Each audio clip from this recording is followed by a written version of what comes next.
G'day everyone, my name's Dan Kite and I'm a senior firefighter here with ACT Fire and Rescue. And my name's Maren Starr, I'm a firefighter, ACT Fire and Rescue. So with the current conditions of COVID-19, we're here today to show you how to train for 6 out of the 10 stages for the PAT test. We're going to run through some of the PPE that you need to wear. So basically gloves, really important that you train in gloves because that's what you're going to have to wear on the day. It definitely will change your dexterity and it's good just to have that so it's familiar on the day. Also on the day you'll be required to wear full PPE, so it'd be jackets, pants, it gets quite hot. So we also suggest that you train in those light conditions and also choose your footwear smartly. So whatever you're training, whatever shoes you're going to wear for training, make sure you wear them on the day as well so you're comfortable in them. So wearing all the PPE, the gloves and the jacket and the pants could be a little bit overwhelming to begin with. So if that's the case, just start just like we are in these videos today with no gloves, no PPE. And then as you get more comfortable with it, you can introduce the gloves, which we definitely recommend you do introduce, and also the jacket, the pants. So yeah, just make that a progressive change if that's needed. Yeah, can't emphasise that enough, that especially for the firefighter safe carry, that'll be the last thing you do, and you would have done 9 other stages before you get to that 10th one. So you're hot, you're tired, you're fatigued, and you just want to finish. So if you can train the same way, so do all the other training first, so all the other stages we're going to show you today do first, finish off with the dummy drag, and then really build it up so you're working hard during that part of the training. Yeah, the duration of the PAT test could be anywhere up to an hour, so you just need to make sure that you're trained for the fatigue of that, so you're not only is it physical, but you're mentally switched on for that whole time. So just make sure that you train, once again, exactly like it's going to be on the day. Yeah, the gear that we're going to show you today, we've sourced from a local hardware store, and the total cost was just under $80. So I think that's a pretty good outlay for what you're going to get. We're using 4 20-kilo bags of sand. We've got ratchet straps. We've got some Hessian bags, which we sourced from a local coffee shop.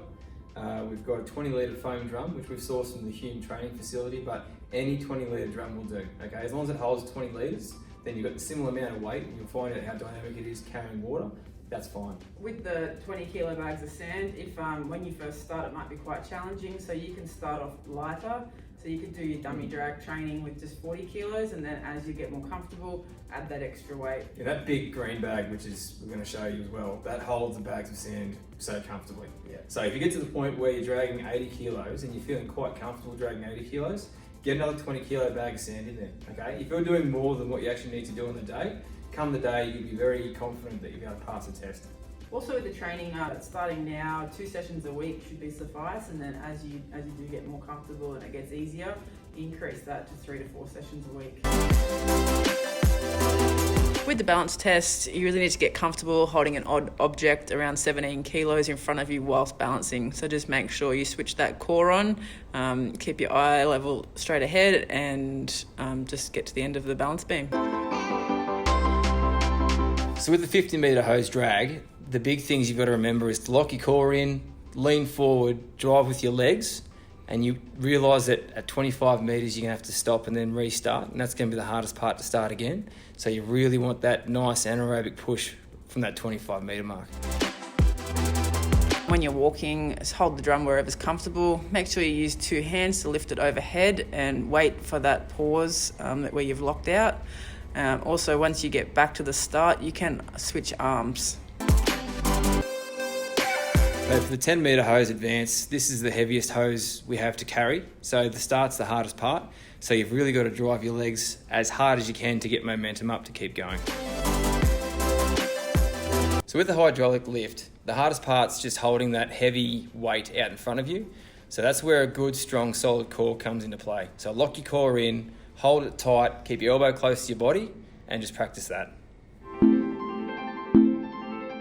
So with the team member rescue, the most important thing is that you switch that core on and lean back into it. So you're using your whole body weight to drag the dummy.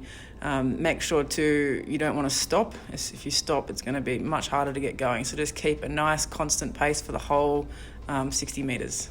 We're also going to show you some other exercises to do today as well, just for your general strength.